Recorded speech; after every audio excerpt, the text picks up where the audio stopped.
পঙ্গু স্বামীকে ডিভোর্স করে সুন্দর একটা ছেলেকে বিয়ে করে সংসার বেঁধেছিলাম এই আশায় যে খুব সুখে শান্তির একটা সংসার করব।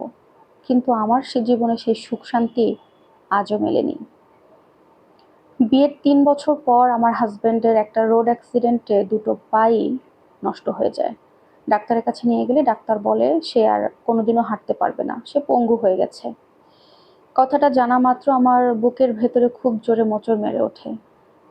আর এই বিষয়টা খুব খারাপ লাগছিল যে আমার হাজবেন্ড পঙ্গু, পঙ্গু স্বামীকে নিয়ে আমার ঘর করতে হবে। বিষয়টা কোনোভাবে আমি কেন যেন মেনে নিতে পারছিলাম না। এভাবে বেশ কয়েকটা মাস কেটে যায়। একটা সময় গিয়ে আমি সিদ্ধান্ত নেই যে পঙ্গু স্বামীকে আমি ডিভোর্স করে দিব। যে ভাবা সেই কাজ।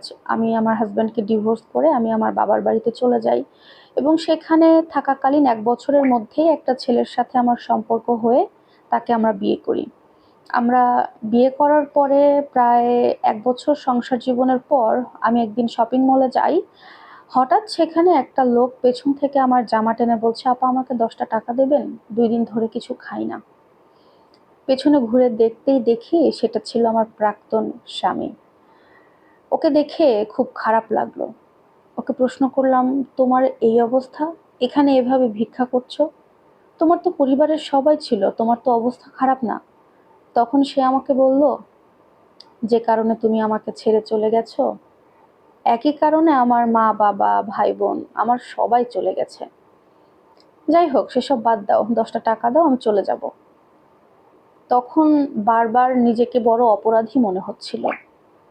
শুধু মনে হচ্ছিল যে আমার যদি এরকম হাত বা কোনো সমস্যা হতো, যদি পা কেটে যেত বা হাত না থাকতো, তাহলে কি আমার হাজবেন্ডও আমাকে ছেড়ে এভাবে চলে যেত? খুব অপরাধী মনে হচ্ছিল। আর একটা কথা কানে বারবার বাজছিল।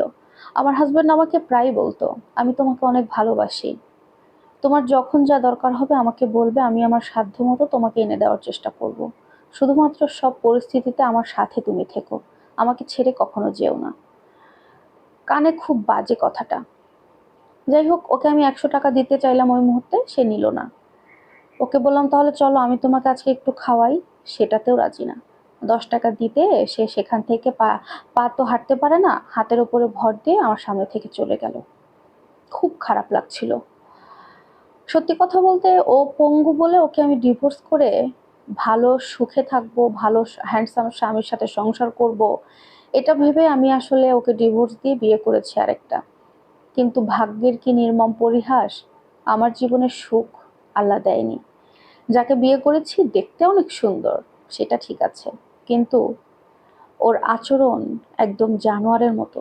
আমাকে উঠতে বসতে মারে। এমন কোনো অত্যাচার নেই যে সে আমার সাথে করে না। আমি বলতে গেলে না পারছি ওর সাথে সংসারে থাকতে, আর না পারছি সংসার থেকে বেরিয়ে আসতে। এই ধৈর্য যদি আমি আমার প্রথম সংসারে ধরতাম, তাহলে আমার জীবনটা অনেক সুন্দর এবং সুখের হতো। আমার মতো ভুল আল্লাহ না করুক আর কোনো নারী যেন না করে।